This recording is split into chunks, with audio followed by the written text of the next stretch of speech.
සුබ දවසක් කියලා ප්‍රාර්ථනා කරනවා ඔයාලා සියලුම දෙනා. අදත් අපි ඔයාලා සියලු දෙනාම අපේ YouTube නාලිකාවට ආදරේ පිළිගන්නවා. අද අපි ඔයාලත් එක්ක බෙදා ගන්න ආවේ ගොඩාක් වැදගත් මාතෘකාවක්.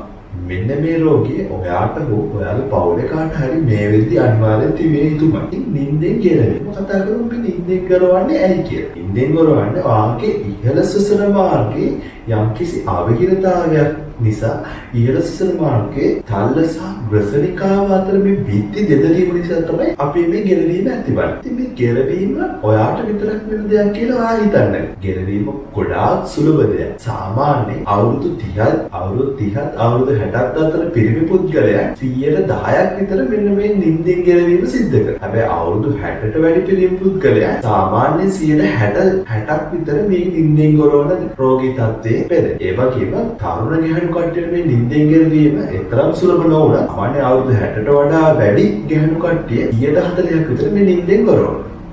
ඉතින් ඇයි මේ නිින්දෙන් ගොරවන එක ප්‍රශ්නයක් වෙන්නේ? අපි ඉස්සෙල්ලා කතා කරා වගේ මේ නිින්දෙන් ගොරවනවා කියන්නේ ආගේ ඉහළ සුසන මාර්ගයේ අවහිරතාවයක් නේ. ඉතින් මේ අවහිරතාවය නිසා කාලයත් එක්ක තියෙද්දි ආගේ වෙනහළු වල යම්කිසි ප්‍රශ්නයක් වෙන්න පුළුවන්. ඒ වගේම හදවත් රෝග ඇති වෙන්න පුළුවන්. ඒ වගේම ආගේ රුධිර පීඩනය වැඩි වෙන්න පුළුවන්. heart attack පවා මේක නිසා ඇති වෙන්න පුළුවන්. නිින්දෙන් මරණයට පවා මේක නිසා ලක් වෙන්න පුළුවන්. ඉතින් මේ නිින්දෙන් ගොරවන එක අපි ආකාර තුනකට බෙදේ. පළවෙනි ආකාරය තමයි සාමාන්‍ය නිින්දෙන් ගෙරවීම.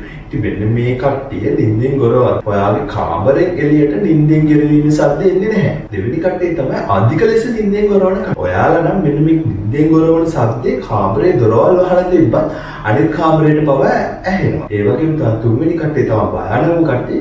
එයාලට මේ නිින්දේදී හුස්ම ගැනීමේ අපහසුතාවය ඇති වෙනවා. මේ හුස්ම ගැනීමේ අපහසුතාවය ඇතිවීමත් සමගම එයාලා නිින්දෙන් අවදි වීමක් සිද්ධ වෙනවා. පළමුව අවස්ථාවට අපි ලොකු ට්‍රීට්මන්ට් එකක් ප්‍රතිකාර කිරීමක් සිදු නොවුනත් දෙවන සහ හතරවන අවස්ථාවට අනිවාර්යෙන් ප්‍රතිකාර කිරීමක් සිදු වෙ යුතුයි. අපි ඊළඟට කතා කරමු මෙන්න මේ ගෙරවීම ඇතිවන හේතු මොනවද? මුල් හේතුව තමයි නාසයේ අවහිරතාවය.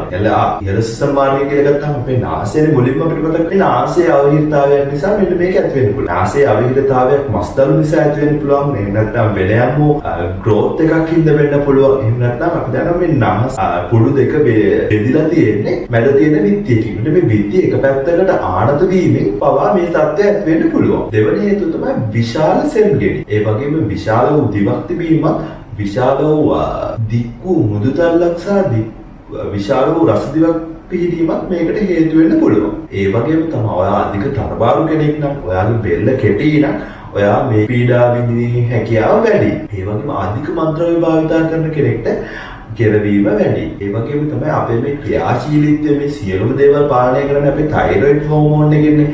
ඔයාගේ තයිරොයිඩ් හෝමෝන් එක ප්‍රොඩක්ෂන් එක එහෙම නැත්නම් නිපදවීම අඩු නම් ඔයාට නිින්දෙන් ගෙරවීම වැඩි. ඉතින් මං කිව්වා වගේ ඔයා දෙවන සහ තෙවන අවස්ථාවේ නම් ඉන්නේ ඔයා අනිවාර්යෙන් ප්‍රතිකාර ලබා ගන්න ඕන. ඔයාගේ ළඟම තියෙන උරකණ්ඩාසයෙන් මෙන්න මේ ප්‍රතිකාර ක්‍රම නොමිලේම ලබා දෙන්න සූදානම් කළා තියෙනවා. ඉතින් මුලින්ම ඔයා ගියාට පස්සේ වෛද්‍යවරයා විසින් යම්කිසි ප්‍රශ්න මාලාවක් අහනවා. ඒකෙදි ඔයාගේ පාර්ට්නර් එහෙම නැත්නම් ඔයාත් එක්ක ගෙදර ඉන්න කෙනෙක් රැගෙන යෑම ඉතාම වැදගත්. මොකද එයාට ඔයා නිදාගත්ත පස්සේ ඔයා දන්නේ නැහැ වට මොකද වෙන්නේ කියලා. මොකද ඒ රෝග ලක්ෂණ එයාගෙන් අසා දැනගන්න පුළුවන්. ඉතින් අපි මේකෙදි අහනවා ඔයා නිින්දෙන් අවදි වෙනවද? මෙයාගේ ගෙරවීම නිසා මොකක්ද අපහසු නම් ගොරවල එයා එකපාරට නතර කරගෙන ඉන්නවද? ඊට පස්සේ ආයෙ පටන් ගන්නවද? ඉතින් මෙන්න මේ වගේ ලක්ෂණ කීපයක් අපි අහනවා. ඒ වගේම තමයි සාමාන්‍ය පැය 7ක නිින්දකදී ඔයා මෙන්න මේ වගේ ඔයාගේ ස්ලීප් ඩිස්ටර්බන්ස් 30 වාරයකට වඩා වෙනවනම් මේක අතිශය භයානක තත්ත්වයක්. ඉතින් මෙන්න මේ රෝග ඉතිහාසය අපි ලබා ගැනීමෙන් පස්සේ අවශ්‍ය වුණොත් ඔයාව යම්කිසි පරීක්ෂණ සඳහා යොමු කරමු.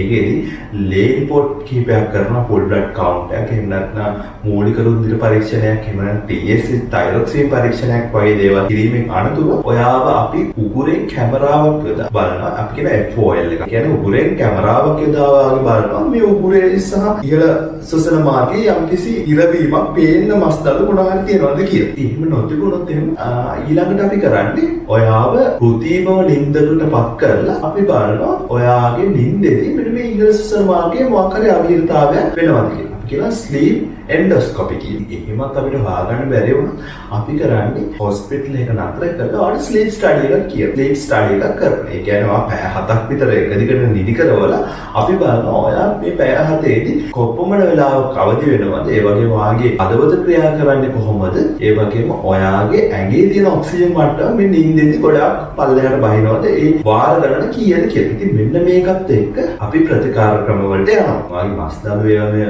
මස්දළු තියෙනවා නම් අපිට මස්දළු ඉතා ගොඩක් ශල්‍ය කර්මයකින් ඉවත් කරන්න පුළුවන්. ඉතින් මෙන්න මේ ශල්‍ය කර්ම වලට වාජනය කළ නොහැකි පුද්ගලයන්ට මොනවද මේකට තියෙන ට්‍රීට්මන්ට් කියලා බලන්න. ඔයා මතක ඉන්න ඔයාගේ බර අඩු කර ගැනීම ඉතා වැදගත්. ඒ වගේම අධික මත්ද්‍රව්‍ය භාවිත කරන කෙනෙක් මේ මත්පැන් භාවිතය අඩු කිරීමෙන් ඔයාගේ මෙන්න මේ රෝග ලක්ෂණ නිට්ටාවට හොඳ කරගන්නත් පුළුවන්. ඉතින් එහෙම නැත්නම් අපි ඉස්සර කිව්වා වගේ මොනවා හරි ගෙඩි තියෙනවා නම් මොනවා හරි ඒ වගේම නාසයේ බිත්ති ඇද වෙලා තියෙනවා අපිට මේක ශල්‍ය කර්ම වලින් හොඳ කරන්න පුළුවන්. නමුත් මෙන්න මේ දේවල් වලට අමතරව ඔයාගේ මෙන්න මේ ගෙරවීම සහ ඔයාට හුස්ම ගන්න අවස්ථාව වෙනවා නම් ඊළඟට අපිට යන්න සිද්ධ වෙනවා. ඔයාට මැෂින් එකක් ආධාරයෙන් ගැනීමට සිද්ධ කරන්නේ ඔයා නිදාගත්තු අවස්ථාවේ. මොකද එහෙම නැත්නම් ඔයාගේ මොළයට යන ඔක්සිජන් ප්‍රමාණය අඩු වෙනකොට ඔයාගේ මේ ඇඟේ තියෙන ඔක්සිජන් ප්‍රමාණය අඩු වීමත් එක්ක ඒ කියන්නේ ඔයාට වෙන ඇප්නික් ඇටැක් එක ඔයාට හුස්ම ගන්න අවස්ථාවලදී ඔයාගේ මොළයට හදවතට යන ඔක්සිජන් ප්‍රමාණය අඩු වෙනවා. ඒක නතර කරන්න අපි CPAP මැෂින් එකක් ඔයාට යොමු කරනවා. ඉතින් මෙන්න මේ CPAP මැෂින් මේ විදි ගොඩක් ගන්න සාමාන්‍ය ලක්ෂ 2 සිට ලක්ෂ 7 දක්වා මේ CPAP මැෂින් ලබා ගැනීමේ හැකියාව තියෙනවා. ඉතින් අපිත් එක්කම රැඳී සිටින්න අපි